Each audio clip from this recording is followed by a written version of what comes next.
C'est pour moi un plaisir et un agréable devoir de présider au nom du gouvernement de la République du Mali la présente rencontre des ministres de l'espace CEDEAO.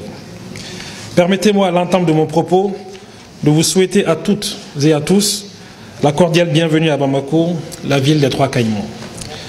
Nous vous disons au Bismillah, vous êtes ici chez vous et j'espère que vous vous sentirez bien chez vous.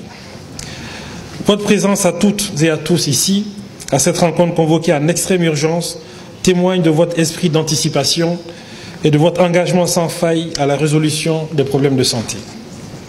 Cette rencontre se tient à un moment très particulier pour l'ensemble de nos pays où nous sommes confrontés à des défis tant sécuritaires, sociaux que sanitaires. Elle devrait donc être l'occasion pour vous d'échanger sur cet événement de santé publique de portée internationale.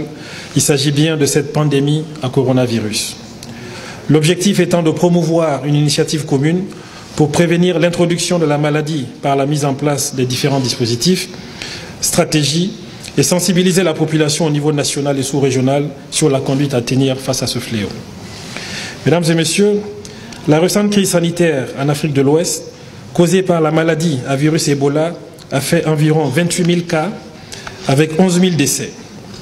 En Guinée, au Libéria, en Sierra Leone, au Sénégal et au Mali, cette épidémie a démontré non seulement les limites de nos systèmes de surveillance, mais aussi a mis en évidence la nécessité d'une collaboration entre nos pays dans la gestion des problèmes de santé.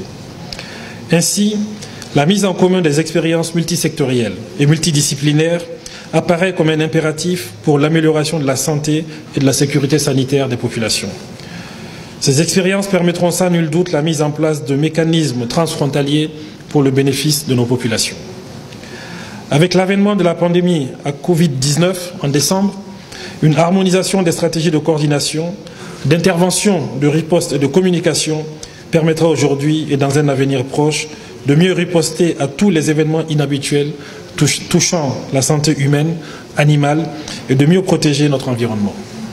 Chers partenaires techniques et financiers, depuis 2008, une dizaine d'organisations internationales, dont l'Organisation mondiale de la santé, l'Organisation des Nations unies pour l'alimentation et l'agriculture, FAO, l'Organisation mondiale de la santé animale et la Banque mondiale ont élaboré un cadre de référence fondé sur le concept « une seule santé ».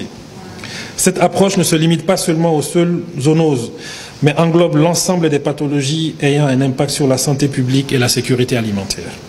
Son but est de faciliter l'atteinte des objectifs du règlement sanitaire international RSI 2005, des performances des services vétérinaires et du programme mondial de la sécurité sanitaire.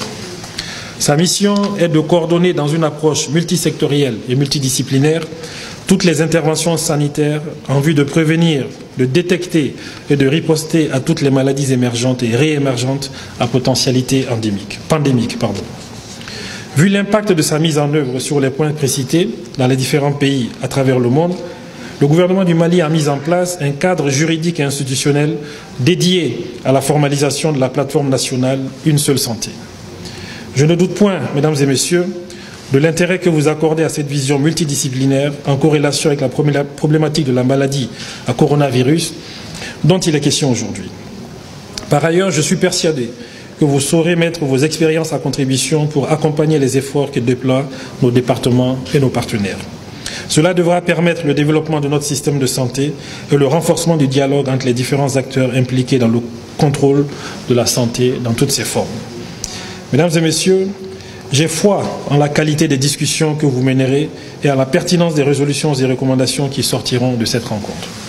J'ai également la conviction que la présente rencontre sera empreinte de franchise, de sérénité et de courtoisie dans les échanges pour cerner les objectifs prioritaires en matière de santé humaine, animale et environnementale par rapport à toutes les maladies émergentes et réémergentes. Je ne saurais terminer mes propos sans mes encouragements et mes sincères remerciements à tous les ministres et chefs de délégation de l'espace CEDEAO pour leur présence effective et à la présente rencontre.